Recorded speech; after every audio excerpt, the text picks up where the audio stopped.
ఇక యూరియా కోసం తెలంగాణలో రైతన్నలు ఎంత అరిగోసలు పడుతున్నారు, ఎన్ని తిప్పలు పడుతున్నారు, వాళ్ళ అవస్థలు ఏంటిదో చెప్పవసం కానిది. తెలంగాణ సర్కారు మమ్మల్ని పట్టించుకుంటలేదని ప్రతి ఒక్కరు ఎవరికి దోచినట్టు ఈ యూరియా ముచ్చట్లల్లో కామెంట్లు పోస్టులు అయితే పెడుతున్నారు. దేశానికి వెన్నెముక రైతే అంటారు, అటువంటిది రైతును పట్టించుకునే నాదుడే లేదని చెప్పి బాధపడబట్టినరు అయ్యా యూరియా కోసం పడిగాపులు కాసి ఎదురు చూస్తున్నటువంటి రైతులు.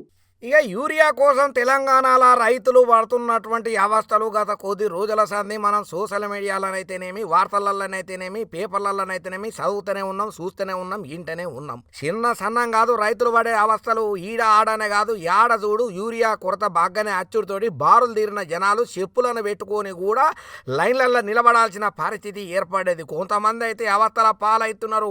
వయసు మీద పడుతున్న సుతం 6 కాలం కష్టపడి వ్యవసాయం చేసుకుంటున్నటువంటి రైతన్నలు ఇలా రోడ్డున పడే పరిస్థితి వచ్చిందని చెప్పి చాలా మంది పోస్టుల మీద పోస్టులు వీడియో రూపకంలో గట్టిగానే చెప్తున్నారు. ఇట్లా యూరియా కోసము పడిగాపులు కాసుడు ఇది చాలా బాధాకరం అని చెప్పి చాలా మంది గట్టిగానే కామెంట్లు కౌంటర్లు ఇస్తూనే ఉన్నారు. ఈ తెలంగాణలో కాంగ్రెస్ పార్టీ వచ్చిన తర్వాతనే మాకు ఈ అవస్థలు అరిగోసలు. అంతకుముందు సర్కారు ఉన్నప్పుడు మేము ఎటువంటి తక్లీఫ్లను ఫేస్ చేయలేదనుకుంటా చాలా మంది ఎవరికి దోచినట్టు వీడియోల రూపకంలో వాళ్ళ బాధలను చెప్పబట్టినరయ్యా. మరి రైతనాలకు వచ్చినటువంటి గంత కష్టమేంది, యూరియా కొరత ఎందుకు వచ్చింది, ఏమిటి కోసానికని ఇంత అవస్థలు పడుతున్నారో ఒక పారి మనమే సిరాగా పోయి ఆ రైతనాలని అడిగే ప్రయత్నం చేద్దాం. అన్నా చెప్పన్నా, ఏందన్నా మీ బాధ?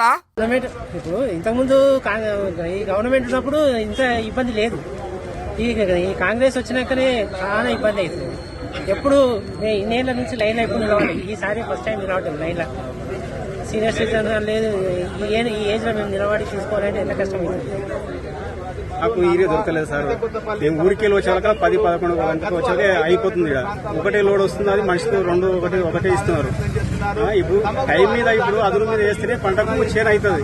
ఇప్పుడు మనం మన మనసుల పైన అంతే, ఒక ఫుడ్ టైం మీద తింటేనే కదా మనకు పైకి పెట్టేది. ఆ చేను ఇప్పుడు 20 రోజులు 25 రోజులు వెళ్ళిపోయి ఇప్పుడు పెట్టేది, అదును వెళ్ళిపోయాయి. ఇప్పుడు పెట్టి ఏం లాభం దానికి? ఈ యూరియా కొరత 12 నెలల కొలే ఎన్నడూ లేదు. ఇప్పుడు వచ్చింది ఆడోళ్ళకు, మగోళ్ళకు, అందరికి ప్రతి ఒక్కరికి. అందుకనే ఏమంటున్నామంటే ఎదురున్నోడు ఎక్కడ నడుచుకోండి 2 ఎకరాలు 2 ఆ 2 ఎకరాలకి ఇట్లా ఎకరకి ఇట్లా ఈ బాధ మాకు. ఆడోళ్ళని ఎత్తుకొచ్చుకోవాలి, కలుపులకి వెళ్ళి 500 కైకిలు పెట్టుకొని పొట్ట కలిసి కైకిలు ఎత్తుకొచ్చుకొని లైన్లో కట్టుకుంటున్నాం. ఇది బాధ మాది. రేవంత్ రెడ్డి గారు దయచేసి చెప్తున్నా, నీకు దండం పెట్టి చెప్తున్నా. ఇప్పుడు ఎప్పుడు పెట్టలే 12 నెలలు పెట్టాం లైన్లు, సామాన్యంగా తెచ్చుకున్నాం, 20 తెచ్చుకున్నాం, అంత తెచ్చుకున్నాం. ఇక మళ్ళా ఇప్పుడే ఈ ప్రభుత్వం అంతా వేస్ట్ ప్రభుత్వం. ఎప్పుడు కాదు, కాబోదు, అసలే జీవితంలో కాదు. లైన్లో ఉండబట్టి యూరియా షాడేజ్, ఫుల్ షాడేజ్ ఉంది. వచ్చిన గాడి కొడుక ఎక్కడ సరిపోతలేదు. ఒక సంచి కొందామంటే లైన్లో చెప్పులు పెడుతున్నాము, మేము ఆధార్ కార్డు బట్టి బాధపడుతున్నాం, కానీ అది సరిపోతలే పబ్లిక్. మరి 10 ఏళ్ళ నుంచి మాకు ఎప్పుడు షాడేజ్ లేదు యూరియా. ఇప్పుడు ఈ ప్రభుత్వం వచ్చినాక ఎందుకు షాడేజ్ ఉంది? ఈ రేవంత్ రెడ్డి ఒక ఏం పెట్టిండు, బస్సు ఫ్రీ పెట్టిండు, ఉత్తరం ఊరు వస్తుడు. ఇప్పుడు మేము పుట్టకొచ్చినాయి, కరకొచ్చినాయి, మరి ఏం చేయాలి? మేము మందు చల్లాలి. ఇప్పుడు 15 నెల అవుతుంది. అసలు యూరియా షాడేజ్ ఉంది. గెలిపించి మేము మొత్తం అంతా రోడ్డు మీద పడుతున్నాం. ఇప్పుడు స్పాట్ లో మాకు యూరియా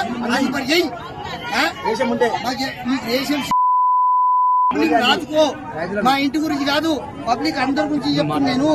ఈ ప్రభుత్వం రైతులకు చాలా అన్యాయం చేస్తుంది. ఒక్కొక్కరికి 4-5 ఎకరాల పొలం ఉన్నది, కానీ ఒక్క సంచి, ఒక ఆధార్ కార్డు, ఒక్క సంచి మాత్రమే ఇస్తున్నారు. మిగతా యూరియా ఎక్కడి నుంచి తెచ్చుకోవాలి? ప్రభుత్వం వెంబడే చర్య తీసుకొని అందరికీ యూరియా అందుబాటులో ఉంచి, గత ప్రభుత్వంలో ఈ అవసరం లేకుండే, కానీ ఈ ప్రస్తుత ప్రభుత్వంలో మాత్రం చాలా అవస్థలు పెడుతున్నారు. దానికి ప్రభుత్వం తొందరగా స్పందించి ఈ రైతుల కష్టాలు తీర్చాలని మా విజ్ఞప్తి. ఇబ్బంది అయిందా? ఒక 10-12 నెలల కింద ఇబ్బంది, కానీ పోలీసులు టక్క ఇప్పించు. రాజశేఖర్ రెడ్డి ఉన్నప్పుడేమో ఒక్కటే టిప్ వచ్చింది, ఎప్పుడు కాలే. వేరే రాష్ట్రాలకు అమ్మక దింగి తెలియదు, మనం చూడబోతాం. 4 రోజులు తిరిగితే 2 బస్సులు వస్తుంది. 2 బస్సులు నేను 10 ఎకరాలు పెట్టి 10 ఎకరాలకు 2 బస్తాలు సరిపోతాయా? ఏడ సరిపోతాయి. రోజు రావాలి, రోజు తిరుగు ఇంటికాడ తిండి ఒకటి కష్టం, మళ్ళా పని అటు నష్టం, ఇటు మందు బస్తాలు దొరుకుతలేవు. ఇది అడిపోతుంది ఇటుపోతుంది అట్లా. మరి రేవంత్ రెడ్డి ఏమో పిండి బస్తాలు ఏం కొరతలు దొరుకుతానే మంచినే రైతులే ఇబ్బంది పడతలేరు అంటాడు. ఆయన మాట్లాడే మాటలని చూస్తే టీవీలో ఏం లేదు. ఇప్పుడు దాకా బత్తాలు వేయాలి. ఇప్పుడు దాకా 10 రోజుల నుంచి ఐకేపీ సెంటర్ తిరుగుతున్నాం. ఇప్పుడు దాకా ఒక్క బత్త కూడా వేయాలి. ఇబ్బంది ఇద్దరికి ఎప్పుడు ఇబ్బంది కాలే. కాంగ్రెస్ వచ్చినప్పటి నుంచే కాస్త ఇబ్బంది పడ్డాం. టీఆర్ఎస్ ఉన్నప్పుడు ఉన్నది. కాంగ్రెస్ అంతా వేస్ట్ చేయలేదు. అప్పుడు కాంగ్రెస్ గెలిచింది ఇట్నే తిప్పలు పడ్డాం. మళ్ళీ కాంగ్రెస్ వచ్చి ఇట్నే తిప్పలు పడుతున్నాం. ఇప్పుడు ఇట్లా చెప్తారని మేము అనుకోవాలి. మరి ఆయన కడతాడో కడతలేడు, ట్యాక్సీ కడతాడో కడతలేడు, కట్టగా ఊరియా పంపిస్తాడో పంపించలేడు. ఎక్కడ లేదు, ఏడ దొరుకుతాం. మేము ఇప్పుడు 10 రోజుల నుంచి తిప్పలు పడుతున్నాం. ఎక్కడ చూస్తారు మొత్తం సెల్లులో వస్తున్నాయి, టీవీలో వస్తున్నాయి, అన్ని వస్తున్నాయి. ఇప్పుడు ఇట్లా ఫోటో దింపి చూసినా కూడా వస్తాయి. 100 మంది 1000 మంది ఉన్నా కూడా ఇట్లా పడుతున్నాం. ఏం చేయాలి? ఇంటిరా రైతన్నల గోస ఎట్లున్నదో పాపం చూడుండ్రి. మన కోసం వాళ్ళు రెక్కలు ముక్కలు కష్టం చేసుకొని గంత తిప్పలు పడి యూరియా కోసం పడిగాపులు పడుతున్నారు. మేము అందరి ఆకలి తీసి రైతన్నలము మా బతికిలే నడి రోడ్డున పడితే కూడా మమ్మల్ని పట్టించుకునేటోళ్ళు లేరనుకుంటా. ఒక్కొక్కరు ఒక్కొక్క తీరుగా వాళ్ళ బాధని ఎల్లగక్కుతుంటే చూసేటోళ్ళకైతే కళ్ళెంబడి నీళ్ళు వేస్తున్నాయి. ఏదేమైనా జై జవాన్ జై కిసాన్ అని అంటాం కానీ అది పేరుకు మాత్రమే తప్ప కావాల్సినటువంటిది ఏదీ లేదు. మాటల లెక్కనే ఉంటాయి తప్ప దేశానికి వెన్నెముకైన రైతన్నను పట్టించుకునే నాదుడే లేదు. అయ్యా రేవంత్ సారా, ఆ యూరియా కొరత ఏందో జర చూరుండ్రయ్యా, మీకు దండం పెడితే కడపలో తలకాయ పెడితే అని చెప్పి ఈ రైతన్నల బాధలు యూరియా కోసం పడుతున్న తిప్పలను చూసి స్వచ్ఛందంగా పోస్టుల మీద పోస్టులు పెడుతున్నారు అయ్యా.